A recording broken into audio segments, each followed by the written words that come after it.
Hello traders, 400 plus points fall in Nifty. So మీలో ఎంతమంది ఈ మూవ్ని క్యాప్చర్ చేయగలిగారు, లేకపోతే అనాలిసిస్ ప్రకారం మనం ట్రేడ్ చేయగలిగామన్నది మీలో మీరే చెక్ చేసుకోవాలి. ఎందుకంటే మనం అనాలిసిస్ లెవెల్స్ ఇవి మాత్రం ప్రొవైడ్ చేయగలం. ప్రైస్ యాక్షన్ చూసిన తర్వాత ట్రేడ్ చేయాల్సింది మీరే. అండ్ ఇవాళ అయితే లైవ్ కూడా పెట్టలేదు, కాబట్టి మీలో ఎంతమందికి ప్రైస్ యాక్షన్ అర్థమై ఈ మూవ్ను క్యాప్చర్ చేశారు, లేకపోతే మూవ్ ఒకవేళ క్యాప్చర్ చేయలేకపోతే మీరు ఫేస్ చేసిన హర్డిల్స్ ఏంటన్నది కామెంట్ చేయండి. సో ఫర్దర్ వీడియోస్లో మనం డిస్కస్ చేద్దాం. అండ్ అయిపోయింది, ఓకే, దాని గురించి కాదు. ఒకరోజు ముందే మనం ఎలా కనిపెట్టగలిగాం, ఈ ఫాల్ వెనుక మన అనాలిసిస్ ఏంటి, మనం ఎలా కనిపెట్టగలిగాం అన్నది పాయింట్లోకి వస్తే, ఇక్కడ చూడండి, ఎప్పుడైతే మేజర్ సప్లై, మనం ఇది ఒక మేజర్ సప్లై అనుకున్నాం, మేజర్ సప్లైని ట్రిగ్గర్ చేసి ఈ క్యాండిల్ చూడండి, ఈ రెడ్ క్యాండిల్, ఈ రెడ్ క్యాండిల్కి ఒక ఇంపార్టెన్స్ ఉందన్నమాట. ఇది మనం ఫర్దర్ వీడియోస్లో కూడా డిస్కస్ చేద్దాం. అంటే ఇలా ఫాల్ అవ్వడానికి మల్టిపుల్ రీజన్స్ ఉంటాయి. నాట్ ఓన్లీ ఒక లైక్ ఏదైనా న్యూస్ ఇట్లా కాదు, మనం ఒకరోజు ముందే మనం ఇట్లా పెట్టుకున్నాం, ఈ లెవెల్స్ బ్రేక్ అయితే మనకి సివియర్ ఫాల్ రావచ్చు అన్నది. సో లేకపోతే మీరు ఇప్పుడు న్యూస్ బేస్ చేసుకొని ట్రేడ్ చేస్తున్నారంటే మీకు న్యూస్ వచ్చేయిందని లేకపోతే ఇంకోటని మీకు ఎలా తెలుస్తుంది? ఇప్పుడు మాట్లాడతారు ఈ ఫాల్ వెనక్కి ఉన్న కారణాలు ఏంటి, ఎందుకు పడ్డది, ఇవన్నీ ఇప్పుడు కారణాలు సోషల్ మీడియాలో మనకు కనిపిస్తాయి. బట్ అవన్నీ మనకి ఫుడ్ పెట్టవు. ఆ కారణాలన్నీ మనకి ట్రేడ్లో హెల్ప్ చేయవు.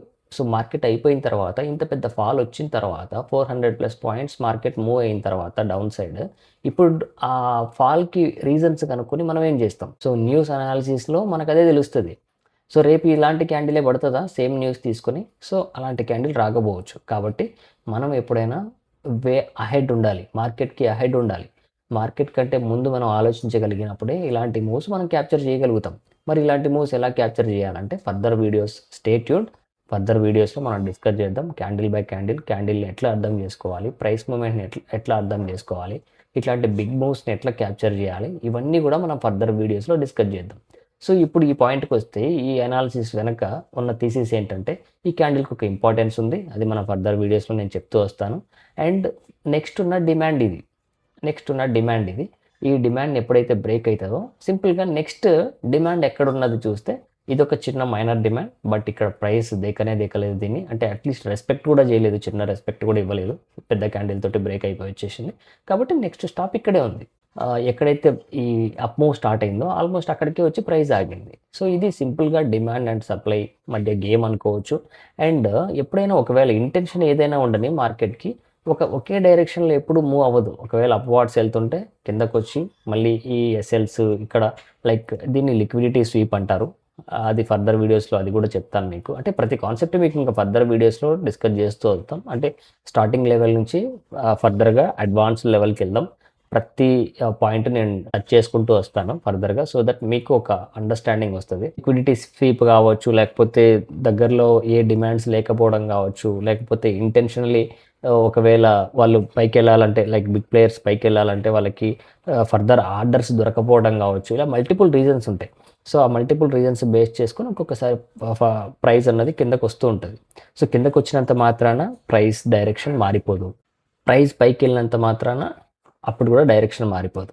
ప్రైస్ ఎటు పోతున్నా సరే సేమ్ డైరెక్షన్ తీసుకుంటుంది. సింపుల్గా చెప్పాలంటే నిఫ్టీలో రెండు షార్ప్ రెడ్ క్యాండిల్ పడినంత మాత్రాన డైరెక్షన్ డౌన్వర్డ్స్ మారిపోదు. లేదు ఒకవేళ షార్ప్ బుల్లిష్ క్యాండిల్స్ పడినంత మాత్రాన డైరెక్షన్ మారిపోదు. మేబీ ఇది part of manipulation. Ultimate direction ఏది ఉందో ప్రైస్ అటే మూవ్ అవుతుంది. సో ఆ అల్టిమేట్ డైరెక్షన్ మనం తెలుసుకోగలుగుతున్నామా లేదా అన్నదే పాయింట్ ఇక్కడ. సో అల్టిమేట్ డైరెక్షన్ తెలుసుకోగలిగినప్పుడు మధ్యలో ఎన్ని మ్యానిపులేషన్స్ జరిగినా, మేబీ 2-3 ఎస్ఎల్స్ పోయినా సరే, మనం అల్టిమేట్ డైరెక్షన్లో ఉంటే ఆటోమేటిక్గా మన పాకెట్ నిండుతుంది. అట్లా కాకుండా క్యాండిల్ ఒక గ్రీన్ క్యాండిల్ పడిందని చెప్పేసి మనం బుల్లి సైడ్, లేదు ఒక రెడ్ క్యాండిల్ పడ్డదని చెప్పేసి బేరిష్ సైడ్ షిఫ్ట్ అవ్వకూడదు. అలా షిఫ్ట్ అయిపోయామంటే మనమే మ్యానిపులేట్ అయిపోతాం. సో మ్యానిపులేషన్లో మనం ఇరుక్కుపోతాం. సో అట్లా ఇరుక్కోకూడదంటే ఫర్దర్గా మనం క్యాండిల్ స్టిక్స్ మీద వర్క్ చేయాలి. వాట్ ఎవర్ ద అనాలిసిస్ ఏదైతే మీరు ఫాలో అవుతారో ఆ అనాలిసిస్లో మాస్టర్ అవ్వండి. అప్పుడు మాత్రమే ట్రేడింగ్లో కావచ్చు, ఇన్వెస్టింగ్లో కావచ్చు, మనము సక్సెస్ఫుల్ అవ్వడానికి ప్రాబబిలిటీ ఛాన్సెస్ ఎక్కువ ఉంటాయి. Okay, that's fine. ఇక ముందు కూడా ఇలాంటివి మనం టాపిక్ డిస్కస్ చేసుకుంటూ ముందుకెళ్దాం. ఇక ఈరోజు ఏం జరిగిందన్న విషయానికి వస్తే, లోయర్ టైం ఫ్రేమ్లోకి వచ్చేస్తే, ఇక్కడ చూడండి, ఇదే కదా మనం డ్రా చేసుకున్న సప్లై లెవెల్. అంటే ఇది ఇంకా మళ్ళీ same concept, demand become supply. ఇక్కడ మనం ప్రైస్ పైనుంచి కిందకు వస్తుంటే ఈ డిమాండ్ దగ్గర ప్రైస్ ఎట్లా రియాక్ట్ అవుతుందన్న దాన్ని బట్టి నెక్స్ట్ డే ప్లాన్ చేద్దాం అన్నది నిన్న ప్లాన్ ఉండే. ఎప్పుడైతే ప్రైస్ ఈ డిమాండ్ని బ్రేక్ అయిపోయిందో మనకి ఇదే సప్లై లాగా యాక్ట్ చేస్తుంది. సింపుల్ లాజిక్కే కదా. ఈ సప్లైని మల్టిపుల్ టైమ్స్ ట్యాప్ చేసింది. మార్నింగే ఇదే సప్లై నుంచి ప్రైస్ రివర్స్ అయింది. అగైన్ మెల్లగా ఈ సప్లైలోకి వెళ్ళి ఇక్కడ నుంచి ప్రైస్ డ్రాప్ అయింది. సింపుల్గా మనం అనుకున్న స్పేస్ ఏంటి, ఇది మనం అనుకున్న స్పేస్. ఇక్కడ దాకా స్పేస్ అనుకున్నాం, బట్ ఈ స్పేస్కి అండ్ ఈ చిన్న డిమాండ్కి ఏమాత్రం ప్రైస్ రెస్పెక్ట్ చేయలేదు. డైరెక్ట్గా నెక్స్ట్ డిమాండ్లో కూడా వచ్చేసింది ప్రైస్. ఓకే, రేపటి విషయానికి వస్తే ప్రైస్ ఒకవేళ స్మాల్ గ్యాప్ అప్ ఆర్ చిన్న గ్యాప్ డౌన్ అవుతూ మళ్ళీ ఇదే ఏరియాని ట్యాప్ చేస్తూ ఇక్కడ ఏదైనా మంచి క్యాండిల్ ఫామ్ అవుతుంటే నేను కొంచెం బుల్లిష్ ఉంటాను ఇక్కడ దాకా. ఎందుకంటే ఇది డిమాండ్ అనుకున్నాం కదా, ఇది బ్రేక్ అయింది, మేబీ సప్లై లాగా యాక్ట్ చేయొచ్చు, మేబీ చేయకపోవచ్చు కూడా. ఎందుకంటే ఇది చాలా పెద్ద క్యాండిల్, అంటే దీని ఈ క్యాండిల్ బాగా స్ట్రెచ్ అయిపోయింది కదా, పెద్ద రెడ్ క్యాండిల్ పడింది కాబట్టి కొంచెం రిట్రేస్మెంట్ వచ్చే ఛాన్సెస్ ఉన్నాయి.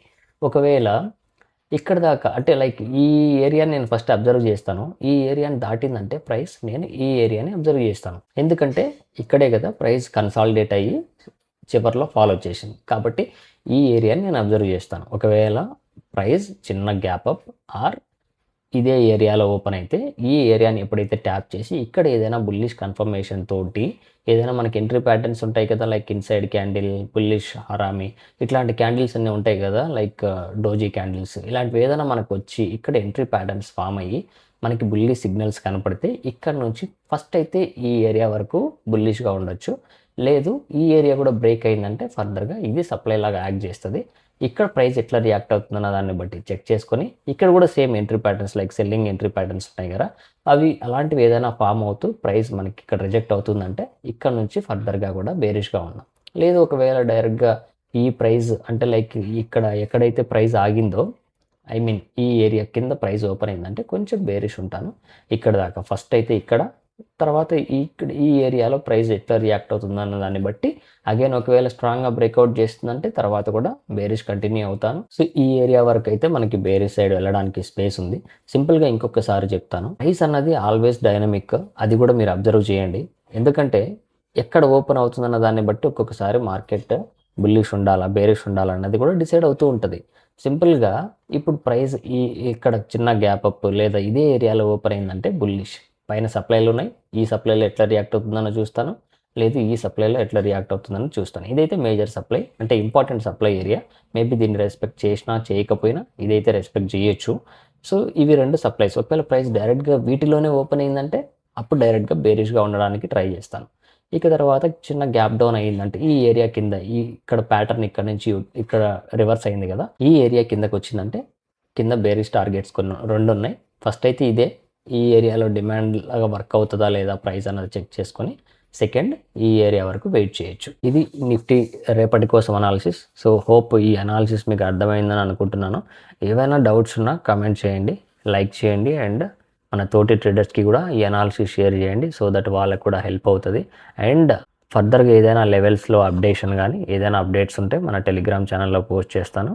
అండ్ లైవ్ ఛానల్ లింక్ కూడా డిస్క్రిప్షన్లో ఉంది, గో అండ్ సబ్స్క్రైబ్. ఎందుకంటే మనం వే అహెడ్ ఉన్నాం, చాలా అహెడ్ ఉన్నాం. మీరు రెగ్యులర్గా మన అనాలిసిస్ ఫాలో అవుతుంటే మీకు అర్థమవుతుంటుంది ఈ లెవెల్స్ ఎట్లా వర్కౌట్ అవుతున్నాయి, అసలు మనం ముందే బేరిష్ ఉన్న మార్కెట్లో బుల్లిష్ ఎట్లుంటున్నాం, బుల్లిష్ ఉన్న మార్కెట్లో బేరిష్ ఎట్లుంటున్నాం అన్నది మీకు అర్థమవుతూ ఉంటుంది. సో ఖచ్చితంగా ఈ అనాలిసిస్ మీకు హెల్ప్ అవుతూ ఉంటే ఖచ్చితంగా like, share, comment and do subscribe. చలో రేపు లైవ్లో కలుద్దాం ట్రేడర్స్, బాయ్.